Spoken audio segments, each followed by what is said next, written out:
На сегодняшнюю почищающую иммунизацию в Ингушетии прошли более 16 тысяч детей. Второй этап 27 февраля стартует сразу в 4 регионах СКФО. Специалисты надеются достичь твердого коллективного иммунитета. Второй этап иммунизации в Ингушетии должен охватить более 70 тысяч детей. Каждую неделю в медицинских учреждениях планируют прививать 10 тысяч человек. После почищающей вакцинации в регионе не достигли нужного уровня коллективного иммунитета. Дополнительный этап должен помочь создать твердую иммунную прослойку. В зале руководители министерств и структурных ведомств. Им рассказывают, как важно сегодня проявить ответственность и не игнорировать призывы к вакцинации.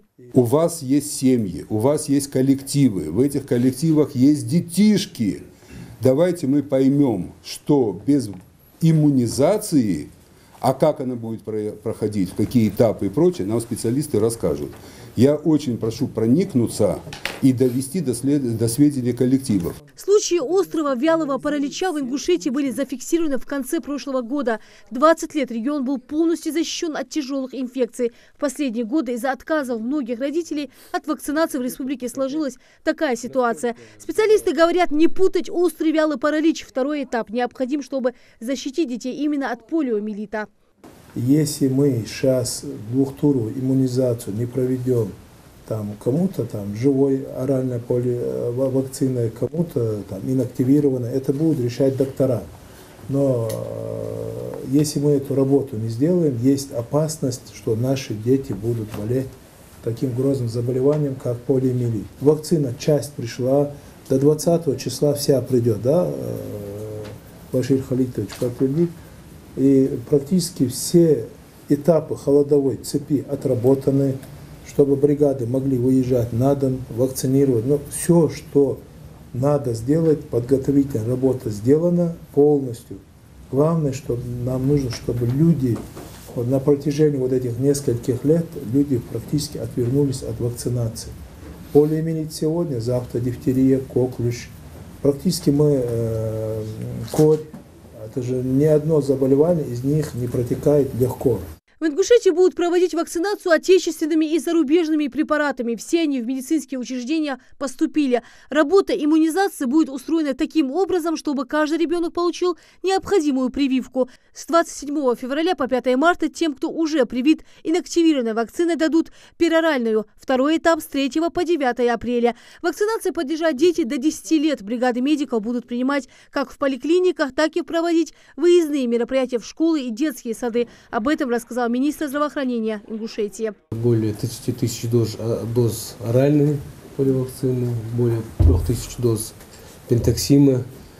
У нас и в остатках у нас были вакцины, поэтому с проблемами с вакциной нет. У нас создано более 300 выездных бригад, которые будут выезжать по школам, по садикам, на местах, где люди проживают, в амбулаториях, в поликлиниках. Все они будут задействованы, все они будут работать в штатном режиме, без выходных.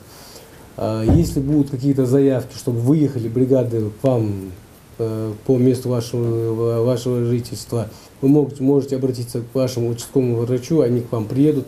Полиомиелит на сегодняшний день – это самое опасное детское вирусное заболевание. Его главная беда в том, что один зараженный ребенок может заразить десятки детей. Лечения нет, в худшем случае летальный исход, в лучшем – инвалидность. Вирус передается от человека к человеку, в основном через воду и продукты питания. На один клинический случай приходится от 100 до 1000 бессимптомных носителей. Острый вялый паралич является одним из симптомов полиомиелита, хотя может являться и симптомом некоторых других заболеваний.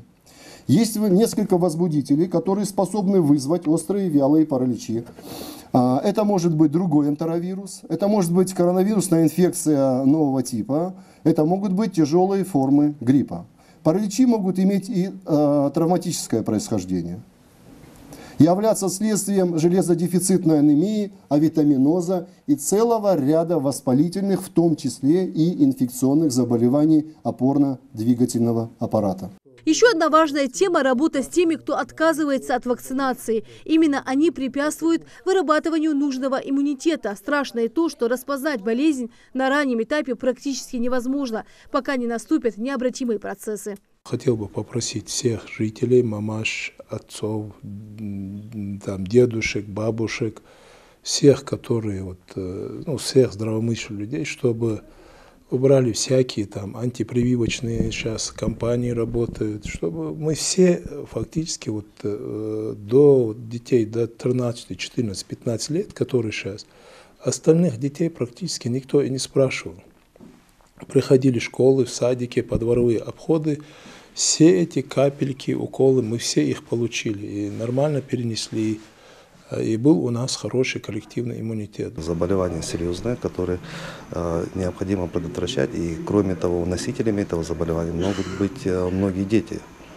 Вы своих детей прививали? Да, конечно, обязательно своих детей прививаю. Идет, значит, курс, определенные этапы проведения прививок, которых четкого графика мы придерживаемся. В интернете множество показательных примеров, говорят специалисты. Здоровье детей в руках каждого родителя. 27 февраля начинается иммунизация. У всех есть возможность обезопасить своего ребенка от этого страшного заболевания. Лина Цчоева, Магомед Аскиев, Новости 24.